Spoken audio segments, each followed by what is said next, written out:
Le secteur bancaire est prêt à mobiliser près de 50 milliards, à condition d'activer la garantie de l'État, pour permettre qu'ils puissent mettre massivement l'argent pour aider les entreprises en difficulté dans cette zone à des taux bonifiés. Vous avez des assureurs qui sont prêts également à accompagner.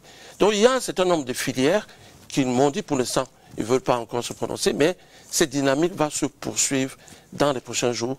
Mais cela, nous avons besoin de quelques garanties. Moi, je cherche des solutions. Aujourd'hui, l'une des solutions, c'est donner de l'emploi aux jeunes qui vont prendre des armes. Nous pensons qu'on doit échanger l'arme contre un emploi. Il est important aujourd'hui qu'on puisse donner de l'avenir, on puisse donner de l'emploi, on puisse donner de l'espérance. Redonner de la vie. Redonner la vie à ces zones. On a besoin d'avoir un plan keynésien puissant, investissement puissant dans ces zones-là pour mettre cette zone en mouvement. Écoutez, ces financements se font dans le cadre du plan présidentiel de reconstruction. Donc il y a un certain nombre de projets que le ministre Tasson nous a présentés lors de la visite à Douala. Il va être question de voir quels sont les projets qui à fort potentiel de main-d'œuvre pour lesquels nous allons donc apporter notre contribution. Maintenant, comment est-ce que va se déployer? Nous savons, vous savez, les chefs d'entreprise ont besoin de transparence dans l'exécution, dans l'utilisation des fonds. Le Premier ministre nous a bien rassuré de ce qu'il n'est pas venu demander notre argent et qu'il y a d'ailleurs un outil de transparence, notamment à travers le PNUD, qui permet de financer. Mais peut-être que nous allons devoir mettre en place un système privé qui va permettre de gérer les fonds qui vont être mis à disposition.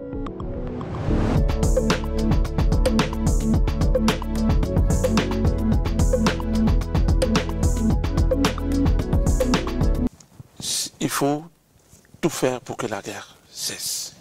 Mais naturellement, on ne peut pas dire qu'il faut d'abord la guerre avant d'investir, il faut investir après la guerre. C'est la fête de la poule et l'œuf. Mais nous pensons que là où il y a l'emploi, il n'y a pas la guerre, il y a la paix.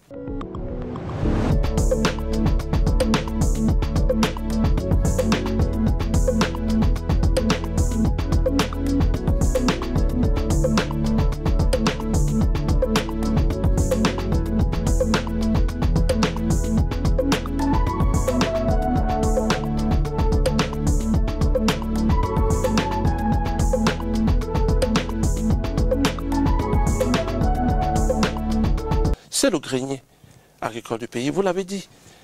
Il y a des entreprises, je vais dire, emblématiques. CDC, Pamol et une activité forestière très dynamique. C'est l'activité de cacao, de caoutchouc, de l'huile de palme. Des conséquences sont extrêmement importantes dans notre balance de paiement. Le coût de la guerre est très important dans notre budget. Nous avons intérêt à ce que cette guerre cesse si nous voulons en même temps atteindre l'émergence. Le Nord-Ouest, c'est 16% de contribution au produit intérieur brut. C'est 30% du territoire qui est endommagé depuis, qui sont en guerre.